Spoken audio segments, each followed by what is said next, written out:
সকলো অসমবাসীকে মই বাণী গগৈ স্বাগতম জনাইছোঁ। মোৰ আজি পুনৰ এটি শিক্ষামূলক ভিডিঅ' লৈ আশা কৰোঁ সকলো ভালে আছে।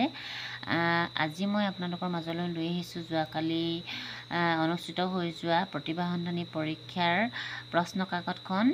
আৰু এই প্ৰশ্ন কাকতখন আপোনালোকৰ আগত মই দাঙি ধৰিব বিচাৰিছোঁ, যিহেতু বহু অভিভাৱকে নিজৰ ল'ৰা ছোৱালী এই পৰীক্ষাটো দিয়াব বিচাৰে, কিন্তু কেনেকুৱা ধৰণৰ কি আহিব তাৰ আৰ্হি বা নমুনা পোৱা নাযায়। সেইকাৰণে বহু পিছ পৰি থাকে, দিব নিবিচাৰে পৰীক্ষাটো। আৰু এই প্ৰশ্নখনৰ জৰিয়তে আপোনালোকে এটা নমুনা পাব, ভাল হ'ব, আপোনালোকৰ সহায় হ'ব। আহকচোন ভিডিঅ'টোৰ মাজলৈ আগবাঢ়ো। নিয়মাৱলীসমূহ বহুত ইম্পৰ্টেণ্ট জনাটো। এই নিয়মাৱলীসমূহ মই আপোনালোকৰ আগত পাঠ কৰি দিছোঁ। 1 নম্বৰ কৈছে পৰীক্ষাৰ্থীয়ে প্ৰৱেশ পত্ৰত থকা ৰোল নং, শ্ৰেণীৰ ৰোল নং, পৰীক্ষা কেন্দ্ৰৰ নাম, নিজৰ বিদ্যালয়ৰ নাম, ডাকঘৰৰ নাম আদি উত্তৰ পত্ৰখন স্পষ্টকৈ লিখিব লাগিব, নহ'লে উত্তৰ পত্ৰখনত 0 নম্বৰ দিয়া হ'ব। 2 নম্বৰ কৈছে পৰীক্ষা চলি থকা সময়ত কথা বতৰা নতুবা সহ পৰীক্ষাৰ্থীৰ পৰা সহায় বিচাৰিব নোৱাৰিব। 3 নম্বৰ কৈছে এই প্ৰশ্ন কাকতখনৰ সকলো প্ৰশ্নই বস্তুনিষ্ঠ আৰু 5টা ভাগত মুঠ 50টা নম্বৰ দিয়া আছে। প্ৰতিটো প্ৰশ্নৰে 2 নম্বৰকৈ থাকিব। ভাগকেইটা হৈছে অসমীয়া সাহিত্য, সাধাৰণ গণিত, সাধাৰণ বিজ্ঞান, যুক্তিনিষ্ঠা, সাধাৰণ জ্ঞান।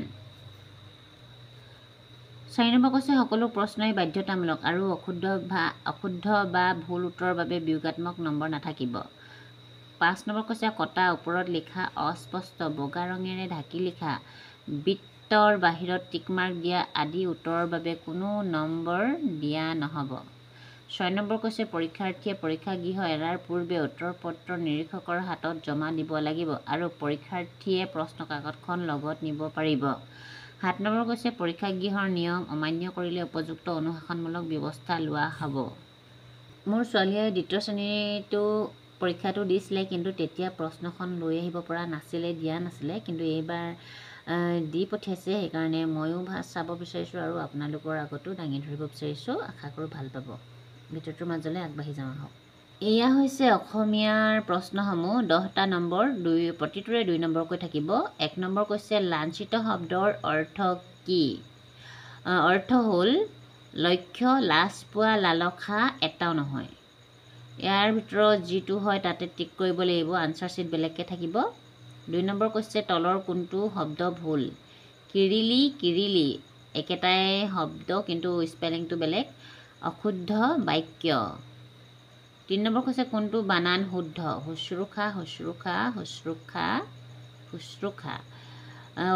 শব্দটোৰ উচ্চাৰণ একেই কিন্তু স্পেলিংটো বেলেগ, কোনটো শুদ্ধ হয়তো লিখিব লাগে, টিক দিব লাগে। 4 নম্বৰ হৈছে কৰ লগত মূৰ্ধন্য খ যোগ হ'লে কি ৰূপ হয়? ক্ষ মূৰ্ধন্য খ, খ দন্ত্য ক। 5 নম্বৰ কৈছে তিৰস্কাৰ শব্দৰ বিপৰীত শব্দ কি? সংস্কাৰ, পুৰস্কাৰ, পৰিষ্কাৰ, আদৰ। তলৰ কোনটো বৰ্ণ শব্দৰ আদিত নাথাকে? ঞ, তালিব্যাস, য়ন্তস্থ, ঝ। 7 নম্বৰ কৈছে বুন্দাৰ স্ত্ৰীলিংগ কি হ'ব? যায়, বন্দী, ব্যাঘ্ৰ এটাও নহয়। 8 নম্বৰ কৈছে সম্ভ্ৰান্ত মানে কি? মান্য, নিকিন, গুণী, এলেহুৱা।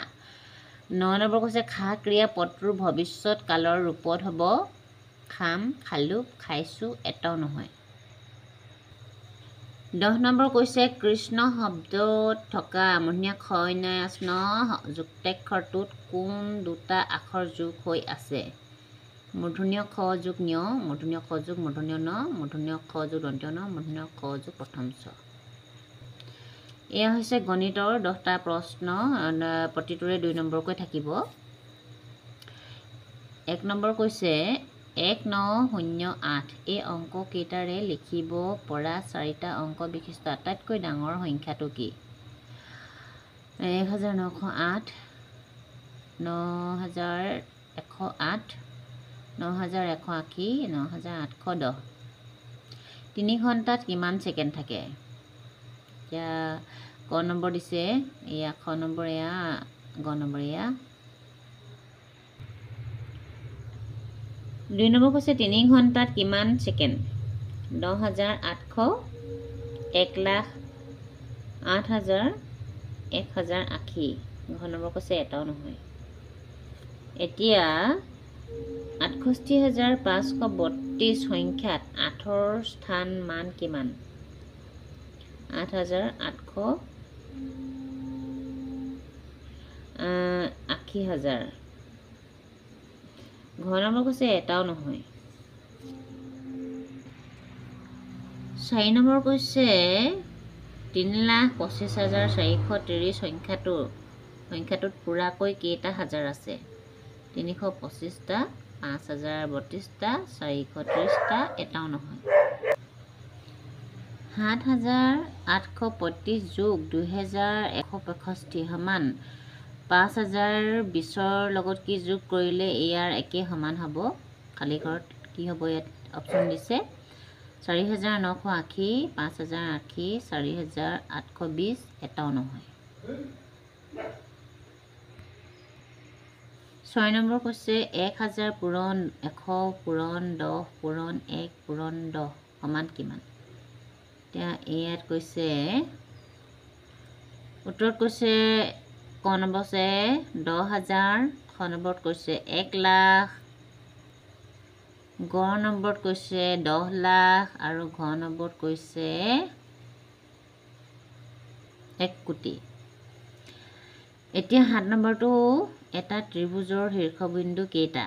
উত্তৰ হৈছে এটা, 202টা, গ 3টা, ঘ নম্বৰ হৈছে এটাও নহয়।